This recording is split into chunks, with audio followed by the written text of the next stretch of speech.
So I get emails from a lot of people every day, phone calls from a lot of people every day. And I got this email from this guy named Steve Bachman, one of many emails. And Steve more or less writes me and he says, I've been following you on YouTube. I think you're the legit deal. There's a lot of people out there who I just don't believe. I think they're hoaxing and BSing, but I really believe in your stuff. I think you're legit. I'm not even sure if you're going to read my email. I'm not sure if you're going to answer my email, but I live in Buckley, Washington, which, by the way, is only a stone's throw away from Puyallup, Washington, where Cynthia's house is. And he shared with me what he did. He's construction, he remodels homes, and he refurbishes antique tractors. And then he shared at the end of his email that he built this electromagnetic pulsating device off of Nikola Tesla's design. And he put a picture in my email. Okay, now keep in mind, I just had Robert Golka, a retired physicist from MIT, who I thought was going to be a member of this team that Onks wanted me to assemble, and then he said, let's go kill him. So I'm back to square one. And all of a sudden I get this email from this Steve Bachman guy who more or less says he's the salt of the earth. He says what he means and he means what he says. And by the way, I have this little hobby where I built this design based on Tesla's model. I would be honored if you ever would respond to me or call me. Well, guess what? I called him right away. And I said, Steve, you need to join me and Mike Kincaid in Soya. And we had a good conversation on the phone. And if any of you ever take the time to get to know Steve Bachman, you'll understand he really is the salt of the earth. He really is a low-key, genuine, real deal type of guy. He really is ethical. He really does have integrity. He really is the guy that you want to date your sister. Okay? And Mike Kincaid has been with me for about 3 years. Mike Kincaid could have thrown me under the bus. He sent me an email years ago saying, dude, I just found SOA. And I'm like, yeah, right. And then he sent me a Google Earth snapshot and he found SOA. And I'm like, crap, how did you do that? And then he told me how I exposed myself via my stuff on my website and how to get rid of it so I could protect myself. So what Mike Kincaid demonstrated to me was loyalty and integrity. Mike Kincaid could have thrown me under the bus, but he didn't. Mike Kincaid happens to work for the University of California, San Francisco, for the School of Medicine. He's one of their major geeks. Okay, I say this affectionately. One of their major computer geeks in their program for finances and stuff. He's brilliant. He's smart. Mike Kincaid's a really good guy. He's ethical. So to have these two guys by my side, I'm a lucky guy. These two men are awesome friends. Awesome. So we agree to go down to Soya. This is in June of 2016, not just about 10 months ago. And day one, we arrived, we set up the base camp in Soya. And I send Mike and Steve, when the sun goes down, on a mission to find the spot along the perimeter that Cynthia and I found a couple weeks earlier where there might be a portal. They walked the whole perimeter twice and couldn't find anything. Well, I expected that to happen because we hadn't gone to the Oregon House of Mystery yet. There was no juju. So they couldn't find the portal. But that was my point. I wanted them to do the perimeter twice and show them that they couldn't find anything. The next morning, while it was still dark, we're on our cots. Ron Moorhead showed you the cots out in the open in his presentation. We're in our cots out in the open, no tent, no camper. And on the other side of the brush and the trees, we hear stomp, stomp, stomp, stomp. And then we hear a grrr, and then more stomp, stomp, stomp, stomp. And we're talking 26-inch feet stomp, Zor stomps. And then he goes after the black bear to chase the black bear away. And then he comes back to the side of the base camp, and I see his shoulders and his head and his glowing red eyes. And I ask in my mind, that's you, right? You're keeping us safe, right? And he said, yes, you're safe. Go back to sleep. Mike heard it. Steve heard it. I heard it. It would have freaked you out. It was awesome. That night, that first night, Steve also reported in the morning how he had hands all over his body, and they were healing him. The cool thing about the Bigfoot Forest people is there's no waivers you need to sign for treatment. There's no pre-authorization with insurance companies, and there's no copays.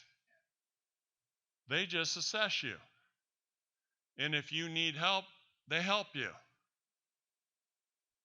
They don't roll the way we roll. They don't have all this litigation crap to take care of.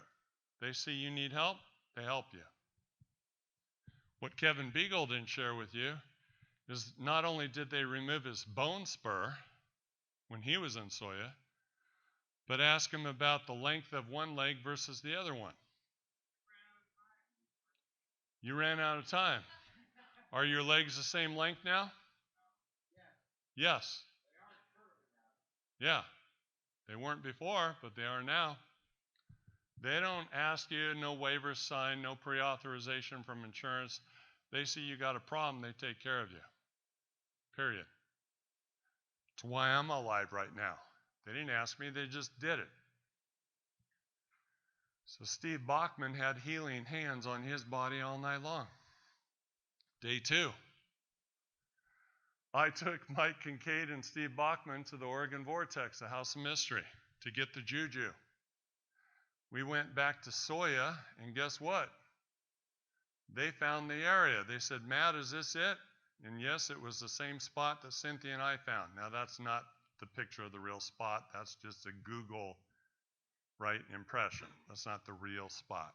I looked on Google and I said, well, that will convey the message. So they found the area that Cynthia and I found. And so we're standing there and we're looking at this light of fog and sparkling lights. And all of a sudden up on the mountain, elevated about 100 feet above us, we hear, and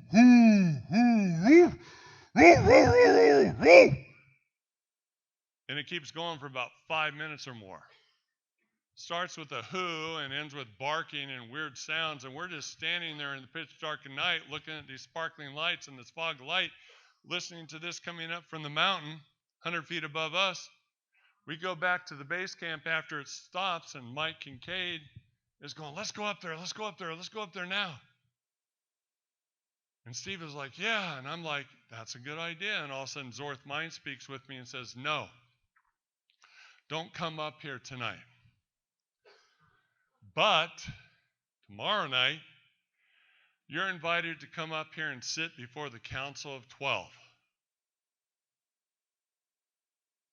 What? Tell your friends. So I tell Mike and Steve, and they're like, cool, okay, we can wait till tomorrow night. The Council of 12, that's cool, okay, we'll wait. So,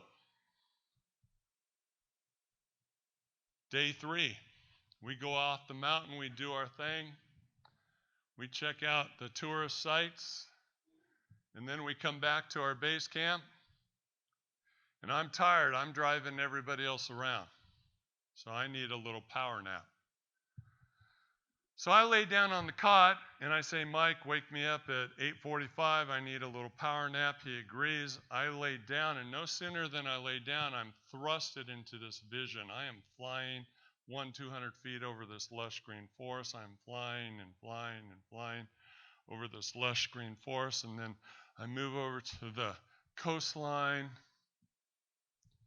and I'm flying over the coastline, and I see the blue water and the lush green forest. And I'm flying, Then all of a sudden, I see the sun starting to go down.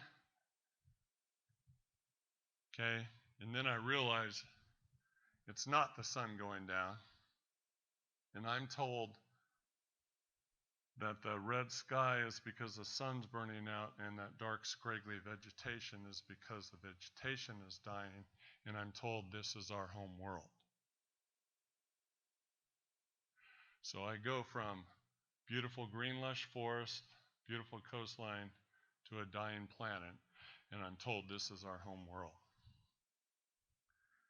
And then I go from that to dreaming.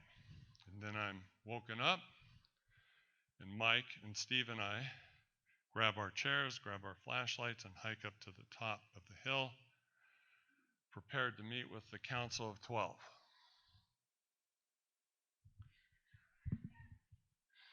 And I see that it's 10:30, so we should call it a night, and we'll get to this next year, right? Do you want to know, or should we do this next year? You want to know? I can wait till next year. You okay? Go? I want to get lynched? Okay. I guess I'll keep going. So we grab our chairs and we hike up the hill. The sun's almost down, but not quite down. And we're up there and we set down the chairs because Zorth tells me to set them over there. And then Mike and Steve are kind of like, is that where we're really supposed to put the chairs? Because the better view is on the other side of the hill. And I'm like, no, this is where Zorth is telling me to set the chairs, so we're going to set the chairs there. So we're setting the chairs there. The sun's going down. And then Zorth takes me through a journey down memory lane. So we're sitting there. The sun's going down. We're looking across the valley at mountains that are about 6-8 miles away, and there's like these little sparkling lights like a Christmas show 6-8 miles away on the mountainside in the trees. And while that's going on, Zorth engages me in mind speak, and he brings up my time with Lori Simmons in the Northern Cascades a couple of years ago. And again, if you want to go to SoundCloud.com, and then type in Team Squatching USA and scroll down till you find Lori Simmons and me and listen to the whole thing. I'm there, and Zorth brings up the memory of we're standing by the tree, and the knocking and the growling is actually coming from inside the tree. It's not coming from under the ground. I was there. I recorded it. It's actually coming from inside the tree. Not below the tree, inside the tree. And then Zorth takes me on another memory down memory lane to John Eric Beckyard. What a frustrating idiot. 17 years ago, after my family's encounter up on the mountain above the Oregon caves, John Eric Beckyard called my private practice office 25 to 50 times a day. Sent me multiple emails every day. He pissed off my secretary. She eventually recognized his voice and would hang up on him, but sometimes he would disguise his voice and get through. And when he got through, I'd be on the phone with him. John Eric Beckyard would be, "They're in the trees, Matt! They're in the trees!" You need to get back on your medication, dude. You need to quit calling me. I'm going to hire an attorney and sue you for harassment. They're in the trees! Shut up. Quit calling me. So Zorth brought me back to my experience with Lori Simmons, John Eric Beckyard. And then he asked me, while I was sitting there, to count the trees from my left to my right. So I counted the trees, 1, 2, 3, 4, 5, 6, 7, 8, 9, 10, 11, 12. Then he asked me to recount the trees from my left to my right, 1, 2, 3, 4, 5, 6, 7, 8, 9, 10, 11, 12. And then Zorth said, "We're in the trees." He said to me, "We are beings of light. We are the orbs. And we came over to your planet during the time of the dinosaurs.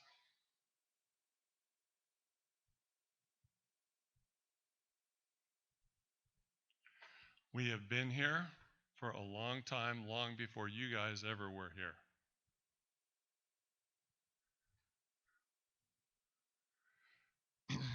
And he said that we are in the trees during the day, and we draw our energy from the sun and our nutrients from the roots in the ground. By the way, this picture here was taken by Samara, who you heard earlier today.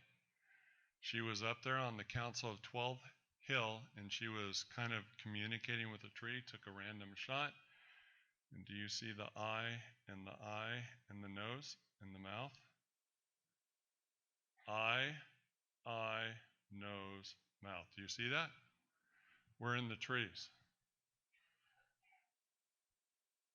Samara just took a random shot, and there it was. We're in the trees. And that tree was communicating with her.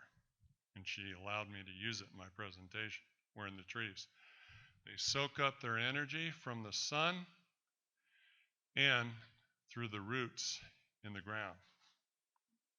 And they give back something to the trees, which is hard for me to pronounce. I wrote it down in my book. You can read about it in my book. But they have a symbiotic relationship with the trees. They don't just hang in one tree. They can be in different trees. Sometimes some like to hang in a tree, like Laurie Simmons' place, big guy. Big guy is always apparently in that tree. Some of you are in parts of the country where they appear to migrate. You think that and the theory is that they migrate with the elk and the deer. That's not the case. That's not why they migrate. They migrate because the deciduous trees are dormant during the winter. And they migrate to find other trees that are engaged and active during the winter, soaking up the rays and the nutrients from the ground. The deciduous trees are dormant. Other trees are not. They don't migrate with the elk and the deer. They migrate with the trees that are still interacting with the sun. We're in the trees. We're beings of light. We are the orbs. We can shapeshift into anything we want to be. We can be a deer, we can be a bear, we can be a squirrel, we can be a raven, we can be a human, we can be anything we want to be. But we have chosen to be upright, bipedal, hairy, humanoid-looking creatures so we would stand out for you, so you would come after us, so eventually you could help us technologically to create a shunt for the portal. There's been a game plan, an agenda, forever. By the way, Ryan Reading, how many of you have seen his work online? Get the hands up. Ryan Reading. He sent me these pictures. This was taken just a couple days ago in Western New York. See right here, this blue, this tree right here, this tree right there, this tree is lighting up. Ryan has been begging me to give him information about what I know. I'm like, dude, Zor told me I can only talk to a few people and I have to wait until I tell everybody else. And he's like, you can tell me. And I'm like, no. But he sent me these pictures and he doesn't know what I know. He doesn't know that they're in the trees. But nevertheless, he sent me this picture. And see the tree lighting up? Okay, and then I have another gentleman in England.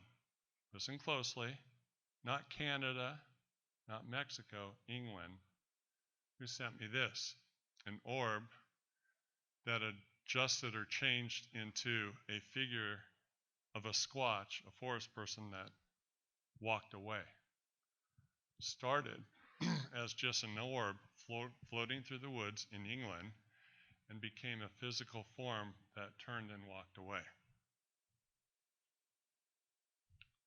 New York, Southern Oregon, England, all over the place, ladies and gentlemen.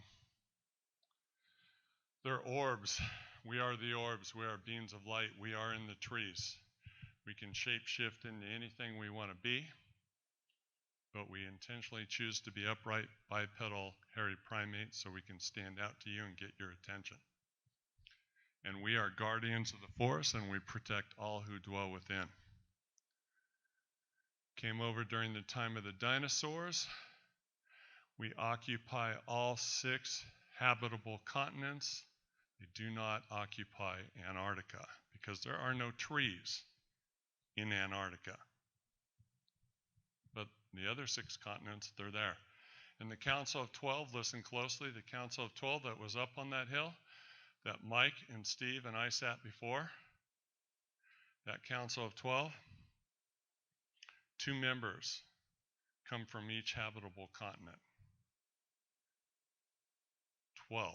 Council of 12, 2 members from each habitable continent, and Zorth is the head of the Council of 12. So essentially, Zorth is the president of the planet. He's the head clan leader of the Council of 12, who are the head leaders of all 6 habitable continents. Now, Zorth asked me to have Mike and Steve count the trees after we were done with this experience, and so they counted to themselves, 12, 12. Count again, 12, 12. And then all of a sudden, Steve and Mike said, they're in the trees. So we went back down to the base camp area, sat in our chairs, and in the dark, and we were just blown away. Then Mike started asking Zorth a whole lot of questions through me and was playing squatchy talkie with me. He'd ask Zorth questions and Zorth would answer them through me, and eventually I said, I feel like a walkie-talkie. Can we stop this? I'm done. So we were done. And Steve and Mike and I, we started up the machine in the back of Steve's truck. That's my truck, but we started up in the back of Steve's truck. And so it's dark, and we started it up, and if you can see, there are 2 deep cycle marine batteries. There's an inverter. The energy comes from the batteries through the inverter and through this device that Steve Buckman created based on Tesla's design. There are a spinning wheel here with 16 powerful magnets. And if you stand there, you can actually feel the pulsating magnetic energy coming off that device. Well, this sends energy through here. This does its thing. This kicks energy back through the inverter, back to the battery, and it keeps these batteries charged so the batteries never lose energy. So this goes on forever and ever, amen, never draining the batteries while creating free electromagnetic pulsating energy, free energy. So Tesla was brilliant, and I might add, Steve Buckman is brilliant. Steve Buckman is brilliant. Steve Buckman took Tesla's design and created it. Steve Buckman is brilliant. So this was running, and eventually we heard squatches in the dark running from the 12 o'clock position in the trees over to the back of Steve's truck and back out to the forest. You could hear them running back and forth. You couldn't see them because they were cloaked, because their natural state of existence is a higher vibrational frequency than us, and you can't see them. They're outside of our visual field of range. So to the truck, back, to the truck, back. And eventually Steve gets tired and goes to bed. Mike and I are up for a while, and then eventually the inverters start screaming at us. So we go over and shut it off because it says that the batteries are draining. Right there, there's this little meter right there that says the batteries are draining. So we eventually talk about it. And Steve says that's impossible. He's run it in his shop on his property forever and ever and ever, and the batteries never drain. They don't drain. That couldn't have happened. And Mike and I are like, well, it did happen. The inverter was screaming at us, and the battery was drained. So Steve turned it on, and sure enough, right there, it was drained.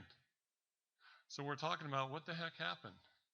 And then we were postulating or theorizing that maybe the squatches were taking energy from the device, but also from the batteries, because you know and I know that we've all heard several stories about how the squatches drain the batteries, right? Numerous stories. They drain the batteries. So that's what we theorize. Now, Steve, once again being a man of integrity, a man of ethics, he's got to get back home in Buckley, Washington. He's always gotten his work done on time. He's got a project he's got to finish for a customer. He's got to get back. Well, that night, Zorth told me that they managed to get 2,350 souls through the portal. That first night we ran the device. 2,350 approximately. And then Zorth said that's about 10% of what we need to get through. And I said 10%? That means you only have 23,500 souls left on your planet. That's not even the population of Grants Pass, Oregon. And he said, yes, you're right. And I said, that's it? And he said, you need to understand, Matt, that our planet's been dying for a long time. Our sun's been burning out for a long time. And you need to understand that we would do this even if there was only one soul left. So I'm like, okay. Well, Steve's got to go home.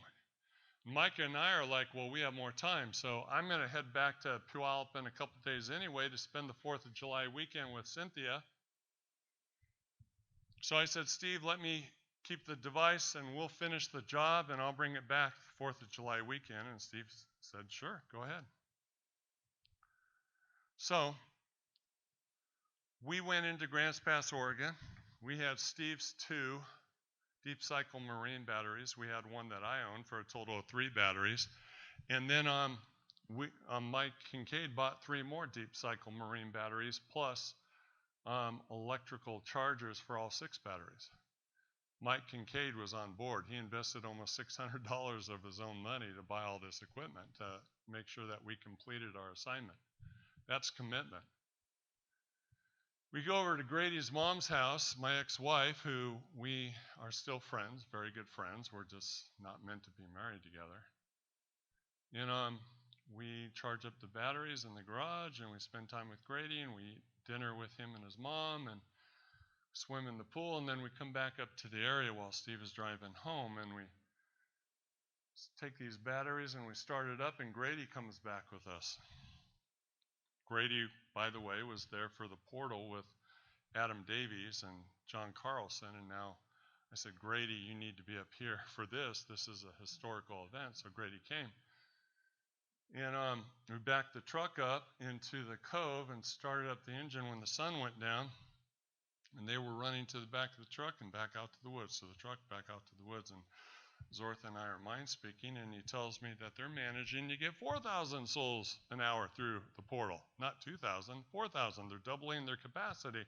And I'm like, how are you doing this? And he said, well, we were there with you guys when you were postulating what was going on, and we didn't realize we weren't supposed to touch the batteries. Plus, to be honest, we were caught off guard with the immediate success of this machine, and so we did a better job of organizing ourselves on this side of the portal, plus we went through the portal and got everybody else organized. So we were better prepared. So that night, we were getting 4,000 souls an hour through the portal into the base camp. And they were, this is a Google picture. This is not from Soya. This is just a depiction of what was going on. And Grady was looking at me and saying, Dad, they're everywhere.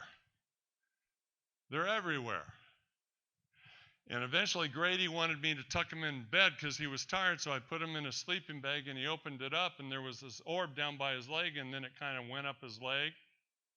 And he said, Dad, there's an orb right by my leg. And then it went up into the air about 15 feet, hovered for a bit, and then zipped away into the trees. And Grady was like, Dad, that's cool. And I'm like, you're never going to forget this night, right? And he said, yeah, right, Dad, I'm never going to forget this night. And they were everywhere. Think about it, 23,500 souls, they're everywhere. We were inundated with the Bigfoot Forest people. And there's the cove we backed into. Okay, so after that night, well, that night, by the way, Zorth said, we're not quite done. Please keep the machine running. We have one more we need to find. And eventually they found the one, brought it over, and within 30 minutes, he died. They managed to get 23,542 souls through the portal.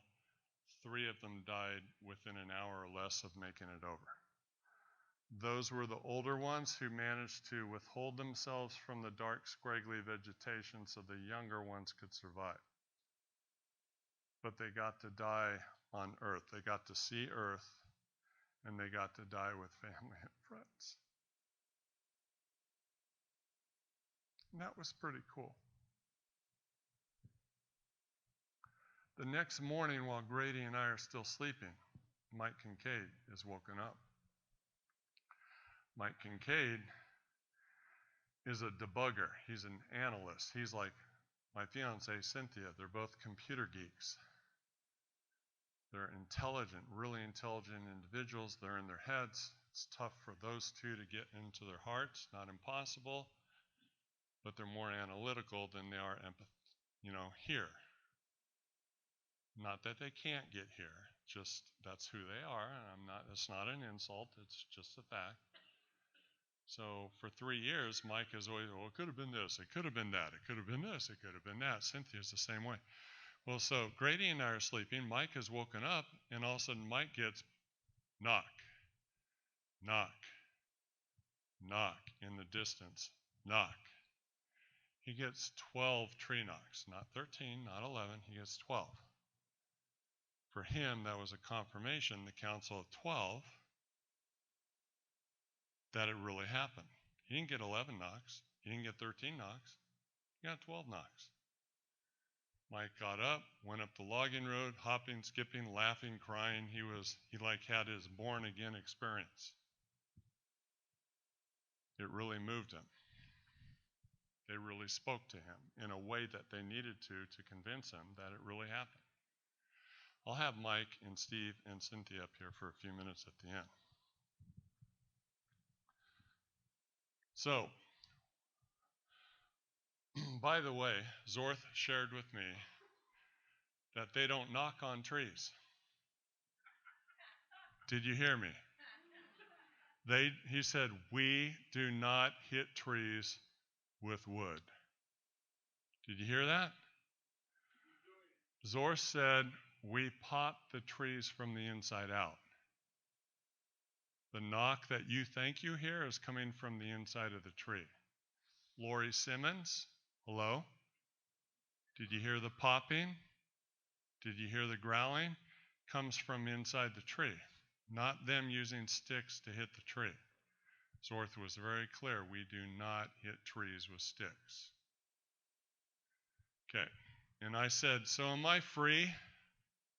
You know, we helped them, right? We took care of the Exodus. We got 23,542 souls over. Am I free? Because this has been 16 years of my life since our encounter at the Oregon Caves. Am I free? Am I done? Am I free? And Zorth said, yes, you're free. And I said, so I can just hang it up if I want to. And he said, yes, you can. But we would like you to continue to stay on as a teacher to our children. We value what you teach our children. And we would like you to remain as an ambassador to teach others about us. When Kevin Beagle was up there, he didn't know about this whole thing yet, and he and Samara were up there, and Kevin went for an independent walk on the 9 o'clock hill, and he came back to the base camp, and he starts talking to me, and he says, 13. something about 12 and 13. I'm like, what do you mean? And he says, well, the tree talked to me up on the hill. And the tree said something about 12 and 13 and that you're number 13. And they, want you to be the ambassador. Well, the Council of 12 said that they wanted me to be 13. Said that to me, said that to Kevin. And then Zor said, by the way back then on the hill above the Oregon Cave 16 years ago, that was me. Welcome home. Did you hear that? Zor said 16 years ago, that was me. Welcome home. Blew my mind. He said, you are now free to write your book. By the way, that 444-page book over there, okay, my parenting book, which is half the size of that book, my parenting book, Positive Parenting with a Plan, took me 2 years to write. That book over there, Bigfoot, a 50-year journey come full circle, took me 3 weeks to write. Did you hear that?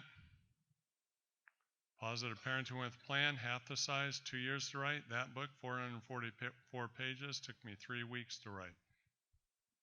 When I've sat down and read that printed book, I'm going, I don't remember writing this. I don't remember writing that. It was like somebody was like channeling through me to write that book in 3 weeks. And then Zor said, we want you to start writing another book. And I said, wait a second. Hold on. Let me get through this first. Let me get through this conference. Let me get through all this. The book can wait. Hold on. And he said, okay, well, hold on.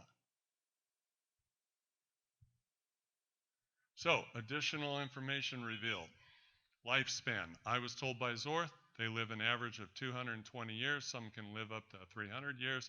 Some live less. Essentially, their lifespan is about 3 times the length of our human lifespan. I was told that power line trails, a lot of old schoolers think they travel power line trails because that's where deer and elk travel because all the vegetation is cut out and it's easier for elk and deer to travel through there. So they think that the Bigfoot forest people are there to go after the deer and the elk. And that's not why they travel the power line trails. They travel the power line trails because they're power lines. We are beings of energy. We are the orbs. We are beings of light. They travel the power line trails to get the energy. Not for deer, not for elk, for the energy. That's why they drain batteries when people go out bigfooting, for the energy. What I'm telling you is starting to tie up loose ends.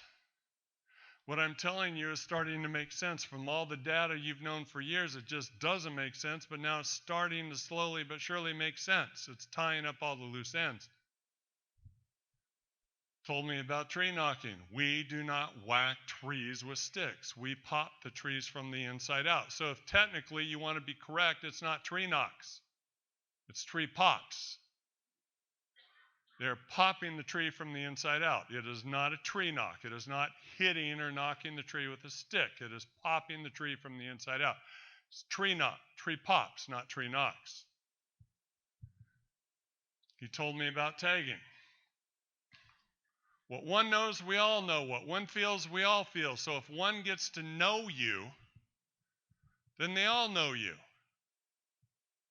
So when Cynthia and I met, and I moved into our house in Puyallup from Southern Oregon, we're laying in bed at night on the greenbelt above the Ording Valley with the greenbelt behind the house, windows open, it's a hot summer night, and all of a sudden we hear squatch noise in the greenbelt. No way! Then we go on a vacation to her family lake house in Montana. First night we're there, we're hearing a 900-pound owl plus tree pops. She elbows me in the bed and says, I've been out here my whole life and that has never happened until you came here. Then I spoke at Johnny Manson Sasquatch Summit in November 2013, and we stayed in the beach house about half hour away. And something walks up the stairs on the beach side of the beach house, walks across the deck, knocks on the master bedroom window, goes back down the steps into the sandy, grassy dunes, and we hear two 900-pound owls going off. Hoo, hoo, hoo, hoo. She elbows me and says, I've been here 25 years and that's never happened until you come here.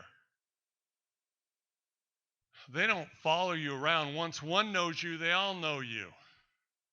So no matter where you go, those Bigfoot forest people are going to know you, because what one knows, they all know. So they're going to know you. You're not being followed. They just all know you if you've been tagged, no matter where you go. And then Zor told me, we don't eat mammals. What? We don't eat mammals. Well, what about people seeing you walk away with deer? Why do you think that means we eat mammals? Well, you're carrying the deer over your shoulder. That doesn't mean we eat mammals. We have coyotes as pets. We have cougar as pets. We feed our pets. We don't eat mammals. We eat squirrels, we eat rodents, we eat birds, we'll eat eggs, we'll eat fish. We don't eat mammals. Well, people have seen you walked away with deer. Doesn't mean we eat the deer. And you heard earlier, Greg in Alabama, with what was initially a squatch call, followed up by coyotes. I can't begin to tell you how many times in 17 years I've heard the same thing. Why? Well, because, hello, the coyotes are their pets. And I've seen tracks, including with Dr. York, where juvenile Sasquatch is walking along and there's cougar tracks following, and on top of the juvenile tracks, and it looks like the cougar's stalking the juvenile, only to find out a couple weeks later juvenile tracks are coming back and the cougar's still there. Well, the cougar is not stalking the juvenile squatch for 3 weeks. Dr. York laughs and says, I'll be damned, they have a symbiotic relationship. I said, what do you mean? He says, well, you have cats and dogs as pets, and this cougar is not stalking this juvenile squatch for 3 weeks. That cougar and this juvenile adolescent have a relationship. And Zor says we don't eat mammals, and quit assuming just because you see us walking away with deer over our shoulders, you think we eat mammals. We don't. We have pets to feed.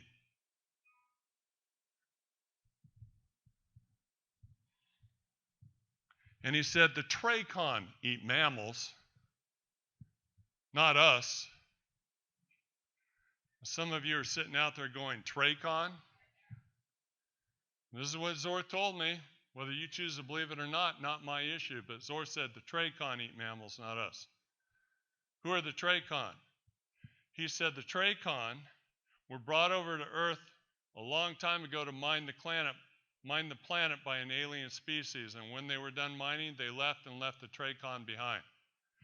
The Trachon are about 6 to 8 feet tall. He said they're uglier, they're malevolent, they're physical, flesh and blood, and they can't do what we can do. They're not beings of light, they're not orbs of light. And they're uglier and meaner and menacing. And he said they're the ones that eat the mammals, and they're the ones that take the people.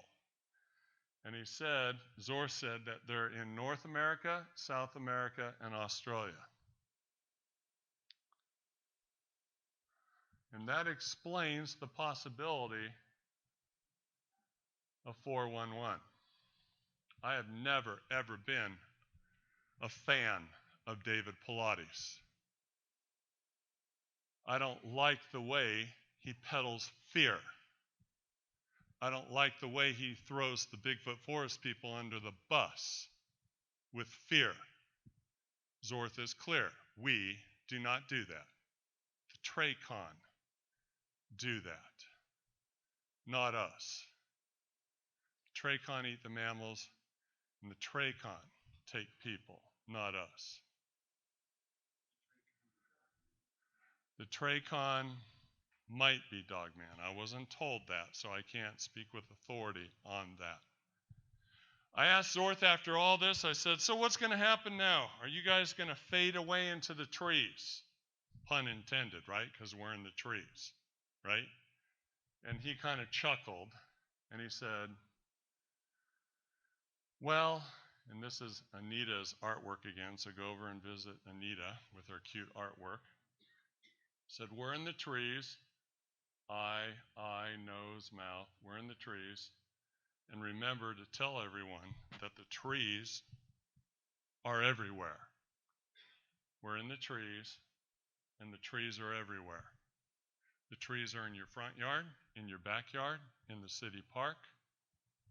The trees are everywhere. You don't have to go 25 miles into the wilderness with a pack mule team or on quads or in some Jeep to find the Bigfoot forest people. They're in the trees, and the trees are everywhere. Front yard, backyard, city park, everywhere. So when I go up to Soya now, I go up there to just simply hang out. And I know that they follow me home, or they're in my home. Some of you can see that. I'll change the color. Maybe you can see it a little better there. I heard breathing. I heard language. I heard shifting weight on the floor. Some of you can see better there. And I saw, the image of a larger squatch there. And also I saw the image of a younger squatch there. And I knew from my experience out in the field that the younger ones are more impulsive. So I put a maple bar on the dresser in my bedroom, and the next morning, look what happened. The younger one took its mouth on the end of the maple bar and scraped the icing off. That was pretty cool. I didn't have to go out into the woods to do that. I did that in my own bedroom. My own bedroom.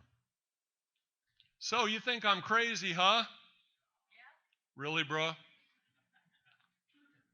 Ron Moorhead jumped on the woo-woo train. He was silent for almost 40 years. Now he's putting out the quantum Bigfoot. Truth be told, Ron Moorhead was experiencing paranormal activities 40 years ago, but he was advised by a very good friend, Al Berry, to keep his mouth shut. Because nobody would believe his stuff if he talked woo-woo. But now Ron is coming out, and that's cool. It's nice to see him doing this. That's awesome. Buy his book right over there. Okay, buy his book. But more and more people are coming out. Relax, we're all crazy. It's not a competition. Here's what's going to happen now that I've given you this talk. Listen closely. Here's what's going to happen. Number one, trolls are going to mock and attack. Nothing new. After tonight, I have a big target on my back, and the trolls out there in the cyber world are going to attack me. Number two, old schoolers are going to mock and attack me as well. One of the old schoolers wrote 2 nights ago, Matthew Johnson is nothing more than an opportunist. As an alleged doctor, for him to suggest that Bigfoot can heal and that hearing voices is legitimate is reprehensible. He preys on people who quite possibly have mental issues. I wish more people would speak out. So according to this critic, you all have mental issues. I just wanted you to know that in case you were in denial. Yes. Number 3, some woo-wooers are going to mock and attack because A, I already knew about this. B, this is all completely wrong. C, that's not what the forest people told me. However, there are a lot of people out there in the woo-woo world who don't have the multiple witnesses I have, who don't have the circumstantial evidence that I have, who are out there espousing this and espousing that, but it's just them espousing. They don't have the audio recordings that I have, yes, right here beside you. They don't have all that. I guarantee you this. I'm not speaking for them, but I guarantee you this about me. I will always tell you the truth. I will always tell you the truth. I'm not making crap up. Here's what's not going to happen. I will never seek to make anything up in order to draw attention. I always have and always will simply tell the truth and back it up with circumstantial evidence and witness testimonies. If nothing happened, I will report that too. If nothing happened, I will report that too. I am not here to make crap up. I am not here to get attention. I'm here to tell you the truth. And ever since my family's encounter 17 years ago, I have been speaking the truth. My track record is clear. I am a man of integrity and honesty, and I have a multitude of witnesses here who will back me up. I have audio recordings that will back me up. I have a 3-foot turd over there that will back me up. Yeah, back anybody up. That's true. Number 2, I will never change my name to some silly guru-sounding title in an attempt to elevate myself to some kind of special mystical status, like Dr. Woo-Woo. I'm always going to be just plain old Matt or Dr. J, not Dr. Woo-Woo. Thank you, Samara, for creating this. That was funny. Here's what I hope will happen.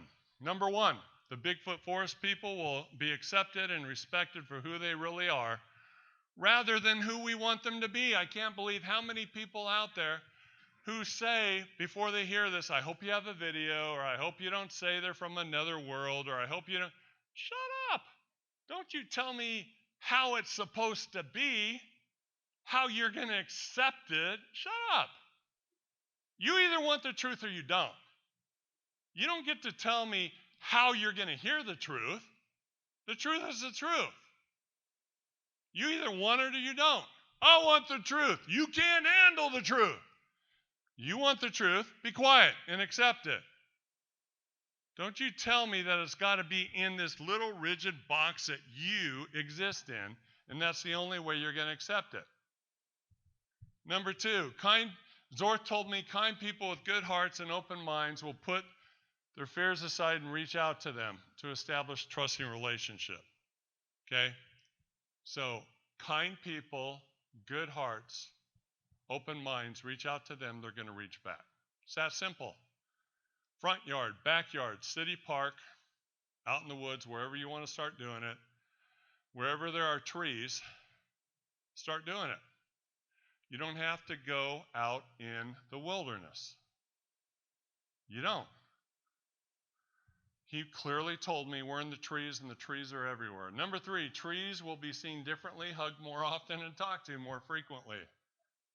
4, Bigfooters will treat one another more kindly and respectfully. Love God, love your neighbor as yourself. Zorth was very clear about that. We all come from the same God. We all have the same souls. We all go back to the same God after we die. He said, we are here to help humanity to reconnect with God, reconnect with one another, and reconnect with the planet. Love God and love your neighbor as yourself. Does that sound familiar? Does that sound like that Jesus guy 2,000 years ago? Love the Lord your God with all your heart, soul, strength, and mind. Love your neighbor as yourself. You do these 2 things, you fulfill all the laws. Zorth is saying the same thing. And Zorth isn't, I'm not saying Zorth is like Jesus, he's the Messiah, he's the Christ, and he wouldn't even claim to be that. They are just a people who never fell into sin. They believe in God. They believe in Jesus. They just never sinned, not claiming to be a deity. We've got the red pill and the blue pill. You take the blue pill, you get to keep believing the same crap you've always believed your whole life. Nothing ever changes. You take the red pill, everything changes, and you never get to go back. If you are an old schooler and you do the woo, you're never going back to old school, because the progression is pretty clear. Old schoolers become habituators and experiencers, but habituators and experiencers never go back and become old schoolers. Did you hear that? Old schoolers become habituators and experiencers and interactionists, but they never go back and become old schoolers. It doesn't work that way. Once you take the red pill, you're never going back. Now, Last but not least, just when I thought it couldn't get any crazier, at the end of last fall, Samara's up there, Jackie's up there, Kevin's up there, and we're finishing our last night in SOA. Then all of a sudden, boom, boom, and you could feel it like the wash of a helicopter, and a pterodactyl flies over. I'm not making this crap up. I do not say it unless it happened. I do not say it unless it's backed up by witnesses. This happened. I asked Zorth because I know, remember, they can shape shift into anything they want to be. And I said, is that you guys? And he said, no, that was a pterodactyl. I said, where'd it come from? And he said, well, at the 12 o'clock, there's a portal where we can go to other planets. And at the Council of 12 Hill, there's a portal where we can go anywhere on Earth. And then up on this hill is a time travel portal. And the pterodactyl came through the time travel portal. They're on YouTube, and there's also dragons. And so I'm shooting a testimonial video in my base camp, and Samara and Kevin are like, so are you going to actually say that you saw the pterodactyl? And I'm like forced into a corner. And I finally have to admit it on my own testimonial video that I saw a pterodactyl fly over. And I want you to think about it. Indian totem poles, they have all kinds of animals, right? And then they have a squatch, legend, myth, right? And then they have the thunderbird, legend, myth. Well, no, the squatch is not legend, myth, they're real. And the thunderbird or the pterodactyls are not legend, myth, they're real. Everything on the totem poles are real. So, the book is for sale over there. We have our Team Squatching USA Facebook page. Please join. Go to Facebook and go to the search window and type in Team Squatching USA and join our group. We have over 8,500 members. You got some real good information in this group.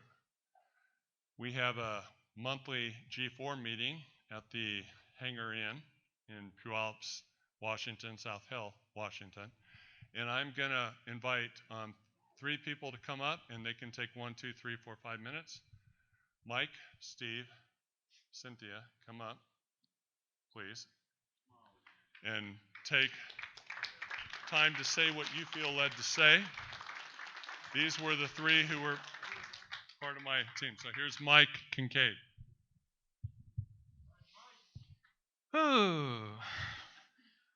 So, it's a 7-hour drive back home. I have a lot of time to process this, right? Thinking about it, driving past all these trees. I'm like, it's kind of interesting. And I get home, and of course I hear how was your camping trip? Well, how do you answer that one? You know, it's like, you could just be up front and go, well, we turned a machine on and we saved 23,000 Bigfoot souls from another planet. Well, my wife's not a believer, so that's not going to fly. So I told her the truth, which was basically, from my perspective, I did one of 2 things. Either I helped a man solve his journey, right? Helped him with his journey and complete his journey. Or I did that and helped save 23,542 souls. And I'm not necessarily sure which, but I've got a message that tells me which is true. Okay, so I don't have a Zorth in my head, right? And I'm up there on faith. I'm up there on faith because I believe in him. I believe in the story.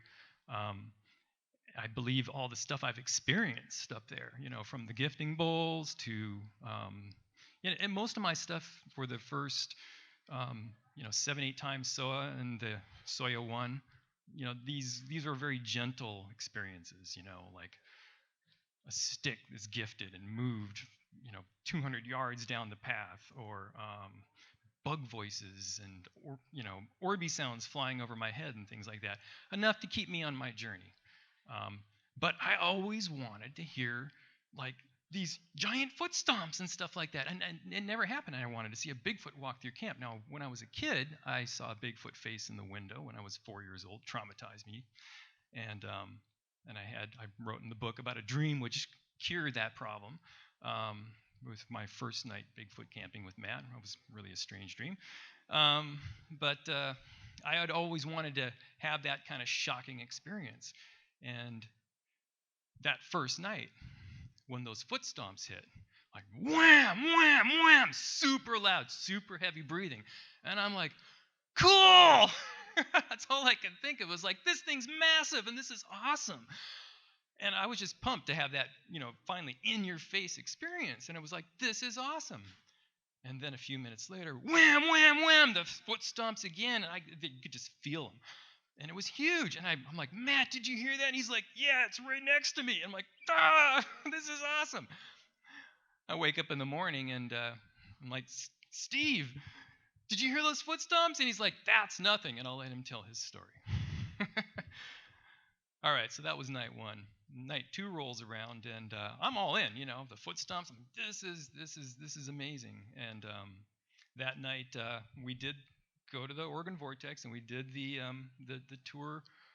Steve and I walked around trying to find a portal area. And there's heart people and head people. They were talking about left and right brains. Well, I call it heart and head. And I'm a head person. I'm a total head person. It takes me a while for my heart to kind of come out and just to see something, So, but when I'm doing this, my heart is more on my sleeve. But so I don't experience things like see some of the things that other people might see around me. I don't know why that is, but I could see that night. I could see like a shimmering kind of upright figure, and when Steve and I were looking, and I could just see it slide to the side, nice and slow. And I thought, that's pretty cool. But did I really see that? My night vision or whatever. I'm a total doubting Thomas, man. I question everything like he said. And then later on that night, I'm going past Matt's truck and I bump into his side mirror and something explodes out of the grasses and flies down the trees through the leaves and bushes. And I'm like, oh man, I'm sorry. I mean, I've been up there enough. It startled me, but it didn't scare me. I'm like, I am sorry. That was my heart coming out. And about 5 minutes later, I go back. I was like, I got to apologize again. I go around the truck again. And thing explodes out of the grasses again and goes flying down the hill. And the trees and bushes flying all over the place. This time it goes, ee! And I'm like, wow, that was cool. And then later on that night, too, I heard more footsteps, this time further down the hill. And then we also had the woodknocks, the owls up on top of the hill, the owl sounds, and the Council of 12. Well, at this point, I'm all in, right? My past experiences, the huge foot stomps, there's screaming creatures running away and stuff like that. I'm like, sure, let's go to the Council of 12. Why not? So, we postulated all day long, driving around, going like, what's that going to be like? So yeah, I wake Matt up. We go up to the top of the hill. But before we started going up to the top of the hill, I stop and I say, whoa, if this happens, I'm going to freak out. If we get to the top of the hill and we're looking in the distance and I see like thousands of twinkling lights in the distance, I'm having a deja vu experience if that happens. When we got to the top of the hill, like Matt said, you could look in the distance and you could see pops of light in the trees. And wasn't as much as my deja vu experience, but it was happening. I'm like, okay, that's interesting. And then when we did the count of the trees, the 12 trees in front of us, and I realized that there wasn't going to be 12 Bigfoot walking into camp, I'm a little disappointed. You want that experience, but it was sort of, magical to think that, yeah, they're in the trees. So when we went back down and started up the machine, then I did the squatchy talkie thing with Matt. Yeah, that was pretty cool. Steve and I were talking, and Steve was talking about his foot getting squoze, and something starts to poke me once, and then later on that night, walking around the camp, something's poking on the back of my leg a couple times, so that was cool. But that third night, the forest was alive. As we started the machine up, there was just stuff moving. It was pretty amazing. And I don't have the Zorth in my head, right? So things are going on. Matt's narrating this stuff. But I don't have Zorth in my head telling me exactly what's going on. I got Matt telling me what's going on. But I believe him. And all this stuff that's going on is convincing, but not convincing necessarily that the story is actually the story. So But I'm all in. So yeah, I did spend $500-600 on batteries at Kragen and whatever, and we charged them up. I mean, I figure we got this opportunity, we got the machine. If we've done 3,000 or 2,000 and we have another 18,000 to go, then let's just kill it off and get rid of the problem, because the instructions were me to go find a portal and make my own machine. I'm like, let's just take care of the problem. So we charged up the batteries, went back up the hill, effectively completed the mission. Matt counted down from 20,000 to 0. The machine ran all night long, to 2 in the morning. Never, and I'm looking at the voltmeter. The prior night it had died. Voltmeter constant the whole night long. When he got to 0, we shut the machine off, right? And did a toast. And I'm thinking in my head, and I think I said it out loud as well, which is like, wow, you'd think with this 23,000 plus whatever is here, we'd get some kind of applause or something. Come on. I want something new. Give me something else, right? It didn't happen. So I go to bed. We all go to bed and fall asleep. And like Matt says, I'm woken up in the morning, sometime like about 4:30, and I hear my first bam, wood knock, whatever, wood pop. It had a little bit of a twinge to it, so it didn't sound like wood on wood to me. It sounded like wood, but it didn't sound like wood on wood. And I heard that first one, and I'm like, cool, another thing, this is awesome. How many people hear wood knocks that close? I mean, it was super close. And bam, a second one. I'm like, 2? This is 2 of them. This is amazing, right? Bam, 3 of them. I'm like, lottery, this is awesome. 4. I'm like, okay. And these are all super loud, evenly spaced, identical in pitch, right? 5. And that thing keeps going all the way up and gets to 11. I'm like, oh no. And 12 and silence. And I'm like, I think I just got my applause, right? I got my applause for, I guess, a good deed done. And then after 5 minutes or something like that, my head kicks in. It's like, geez, did that really happen, right? Bam, another one. And I'm like, oh, okay. Bam, another one. And then bam, a set of 3. And I'm like, yeah, okay, it really happened. And then bam, and then not a bam. It was like a clunk. Figure that one's for me.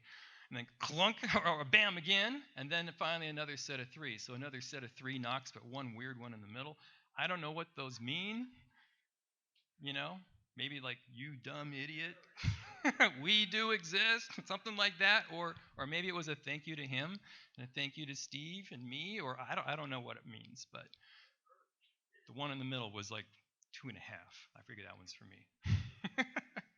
So that's my interpretation of it. I had to drive home, tell the wife the story. She still doesn't believe me.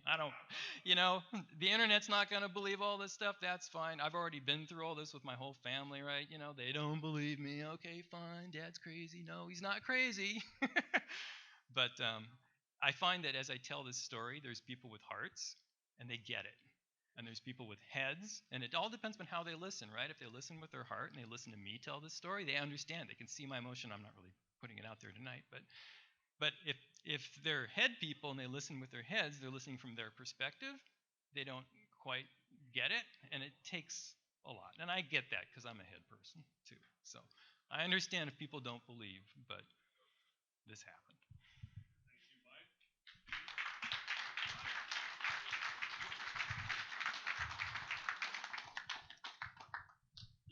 Well, first of all, I think probably that I'd like to say, I'm going to say that I know for a fact that you're all the luckiest people in the world to be at this conference getting this news, because it all is true.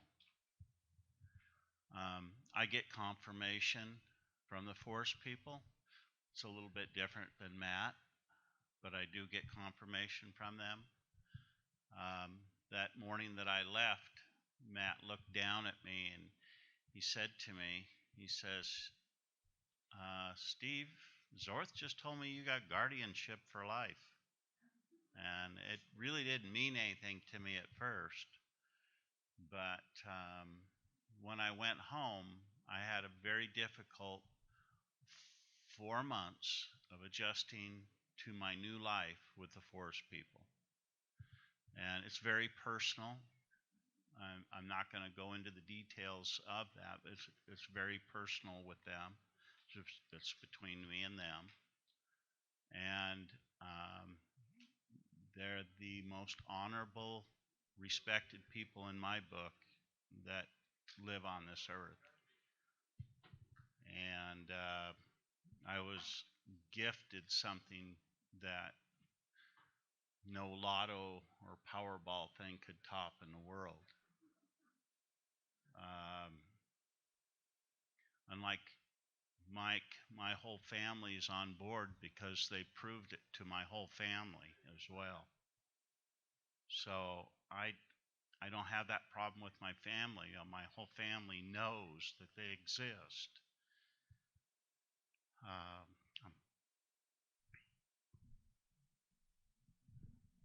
It's a little bit difficult to talk about it, but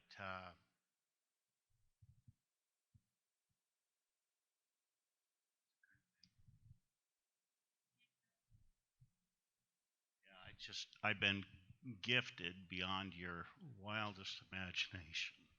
So I just like to leave it at that. Thank you.